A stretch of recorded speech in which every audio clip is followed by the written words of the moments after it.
All right, Andrew, we are less than 24 hours away from National Signing Day. So, you know what that means? It's silly season. It's also time to get out the spatula. And, Drew, right now, we got our eyes on about three teams around the country that could end up making a run here in the last 24 hours or so. And I want to start in the SEC West with a new face, and that is Hugh Freeze. It looks like they got a runway to potentially move into the top 25.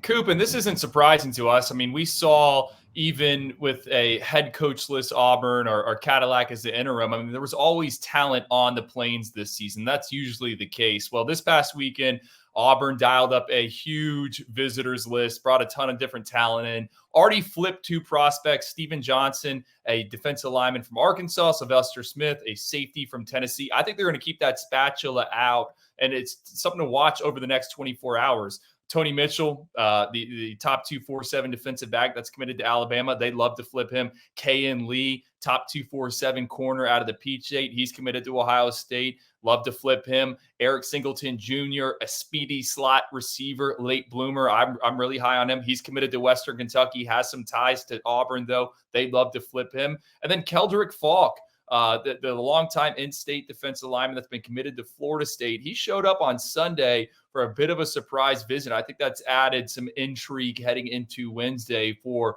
Auburn, which is also crushing it in the transfer portal, picking up different pieces here and there. Devin Leary, the quarterback from NC State, the veteran, he was also at Auburn over the weekend. So I think Auburn, team to watch. I think there's a chance they could push into that top 25 and maybe into the top 20, and that's what Auburn needs to do.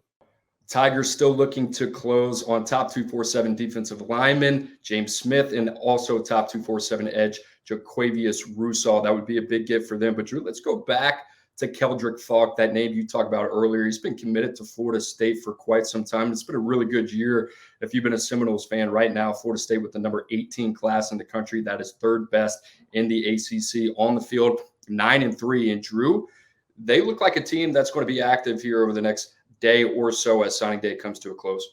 And we've seen Mike Norvell super active in the transfer portal. Seminoles with the number 3 transfer class right now. But I go back to a conversation I had with Norvell back in September about how he saw the rest of his class shaping up. And he said that they're going to take the best player available. And I think FSU's 9-3 season, let's remember, Miami didn't make a bowl. Florida struggled, just looked pretty bad in the Las Vegas Bowl. I think a lot of people are realizing that. But, FSU is king of the Sunshine State right now from a record standpoint. And the Seminoles are going to try to use that to also flip some prospects. Conrad Hussey, top 247 safety. He's committed to Penn State, took a visit to Miami. But the Seminoles are trying to get him. They're also in on another South Floridian, Edwin Joseph, a talented two-way player. Sounds like they like him at corner. They also like Andy Jean, a longtime Florida commit at corner. And then my guy down in the Conch Republic, Chris Otto. Cooper, I know you probably don't know much about him, but he's a two-way lineman from Key West.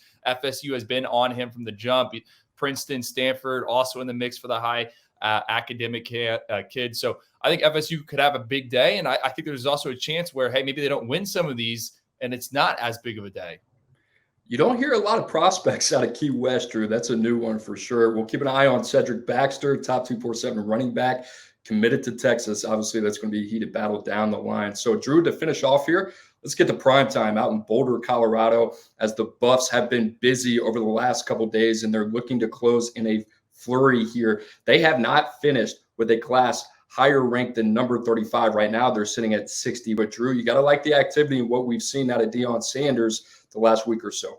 Yeah, it's been hard to kind of pull intel out of Boulder in between the mountains to figure out who all was on campus over the weekend. Deion Sanders played in that Celebration Bowl and then flew in to meet with a bunch of kids in Colorado. It was kind of a who's who. Malachi Coleman, Coop, who me and you both think is one of the freakiest prospects out there. He was there. Sounds like that's a Colorado-Nebraska battle. That's what Steve Wiltfong told me when I spoke with him on the phone Monday morning. That's what he thought it was. They also had Cason Wiseman, a quarterback committed to Kansas. I think, Cooper, me and you both think he's a little bit of a gamer, developmental type, but something's there. And then Bo Hewley sneaks in, longtime Georgia commit on the offensive line. Coop, I know you think Bo Hewley is potentially like a first-round guy. He has it there. So I do think they have a chance to sign what could be the best high school class ever in the 24/7 sports era for the Buffs.